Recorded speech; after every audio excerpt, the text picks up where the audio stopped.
So we have some important news in the current efforts to remove suppressors and short-barreled rifles from the NFA nationwide. The Trump DOJ just filed their opposition in this case, and they continue to argue that the NFA's restrictions are valid despite the new $0 tax change on those items. This is once again another time that Pam Bondi and the DOJ have actively defended the NFA. So let's talk about what just happened in this case.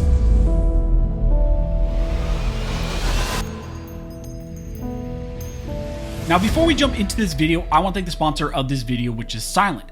Now, let's face it, we all know that our phones and other electronic devices like laptops are actually just tracking devices. Big tech, government agencies, and even cyber criminals, they're all collecting our data, and they're doing that through some of our devices. That's why it's always a good option to maybe look into, Faraday bags and other options, and I highly recommend Silent. Their Faraday gear and these bags and other items you can get block all wireless signals, cellular, Wi-Fi, Bluetooth, GPS, and a lot of other signals that, government agencies, hackers, all these people use to get into your devices. I use their backpack every single day when I'm going to and from the office. I put my laptop in there, my phone in there, and then also I use it a lot when I'm going through airports or when I'm staying at hotels because, again, I want to protect those devices and I don't want people to get access to my devices, to my phone, or to my laptop. So again, if you're interested, you can protect your privacy, your freedom, and all of your family and your devices by just simply using a Faraday bag. I highly recommend Silent. You can go to silent.com/scholar and you can get 15% off and a free shipping as well on these products. Again, simply just go to slnt.com/scholar. And again, I will link that all down below in the details section and also in the pinned comment. Now, before we jump into this video, if you guys want to support the channel, one of the best ways to do that is simply to subscribe to the channel. Also, double check to make sure YouTube has not unsubscribed you because they love to do that, especially on two-way channels. As I mentioned in the intro, in this video, we need to talk about what is happening right now in response to the One Big Beautiful Bill and the $0 NFA tax change that was passed through that law. Now, if you've been following the channel for a while, you will know that HR 1 passed, and in that, we got a reduction of the NFA tax. It took it from $200 per stamp all the way to $0. Now, in response to this, multiple toy organizations have moved to finish the job and remove the remaining NFA restrictions. GOA, FRAC, Silencer Shop, Palmetto State Armory, Silencer Co. have all filed a lawsuit together against the ATF, and also 15 states have now joined that lawsuit in support of removing the NFA's remaining restrictions, and they've sued the ATF.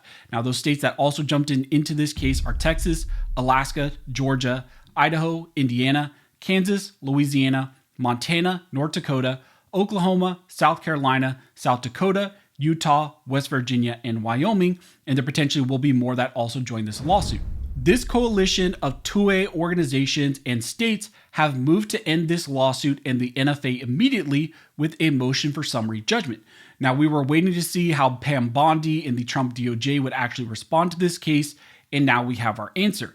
The Trump DOJ continues to argue in this case that the NFA's restrictions are still valid despite the new $0 tax change that happened and despite SBR, suppressors, AOWs, short-barreled shotguns, and all these items now no longer being taxed. Now, this really is not surprising since Pam Bondi and the Trump DOJ kind of have now established a track record of defending the NFA, but some of the arguments that they made in this case are very interesting. Now, in this lawsuit filed by the organizations here in the states and these companies, they argue that these items, suppressors, SBRs, SBSs, AOWs, that these items are no longer taxed and therefore there is no longer a valid constitutional basis to place further restrictions on these items. In summary, what GOA and the other plaintiffs asked for in this challenge is for the court to declare that the NFA's registration and transfer requirements pertaining to these now untaxed items goes beyond Congress's enumerated powers.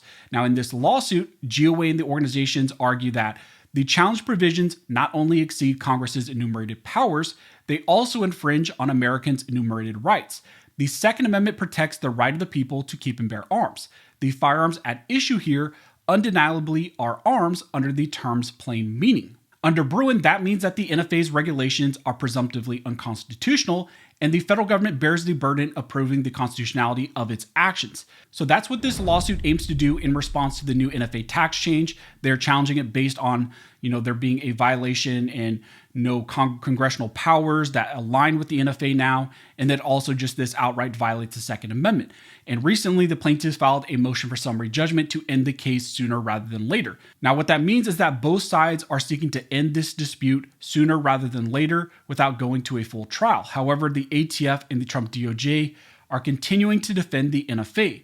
Now, in their new brief that the Trump DOJ just filed, they make multiple arguments on why the NFA should remain a valid law despite the new NFA tax change. Now, the first thing they address is the whole taxing power issue. When it comes to the taxing power question, they state that even though the One Big Beautiful Bill recently reduced the making and transfer tax on certain NFA items, the statute still imposes a special occupational tax on manufacturers, dealers, and importers. They state that because the challenge requirements support the enforcement and collection of that remaining tax on the industry, they claim that the restrictions on the items themselves still falls within Congress's taxing powers. In the brief, they state that because the challenge NFA requirements and prohibitions form a web of regulation aiding the collection and enforcement of the NFA special occupational tax, they are justified under Congress's taxing powers. The DOJ then shifts and walks out the Commerce Clause as a basis to still uphold the NFA. The DOJ argues the NFA regulates the interstate market of short-barreled rifles and shotguns, suppressors, and AOWs. The brief notes that some NFA firearms are manufactured and sold through interstate commerce, and that the NFA's requirements attach to each stage of that commerce. It attaches to the manufacture, the distribution, the sale by the dealers, and the purchase as well. The DOJ even went so far as to state that even where the conduct is purely intrastate, maybe making a suppressor in your home, or maybe something being made in a state and only being sold in this state, they argue that that regulation is still constitutional because any unregistered or unregulated submarkets would leave a gaping hole, they state, in the federal scheme. And then finally, the DOJ concludes their brief by walking out some of the fail-safe arguments on the necessary and proper clause, and then as well as trying to limit the relief if they lose to only the named plaintiffs. The DOJ argues that even if the Taxing and Commerce Authority alone were insufficient, the regulatory structure is still permissible because it is rationally related to implementing Congress's powers to tax and regulate interstate commerce, and therefore it falls under the necessary and proper clause. They then state that even if the court rules against them on all of these grounds, the relief should only be limited to the named plaintiffs. It should not be a nationwide injunction, and the relief should only be as limited to cure the injuries that were stated in this action by the named plaintiffs. So that is all to say that Pam Bondi and the Trump DOJ are opposing this NFA challenge on multiple grounds.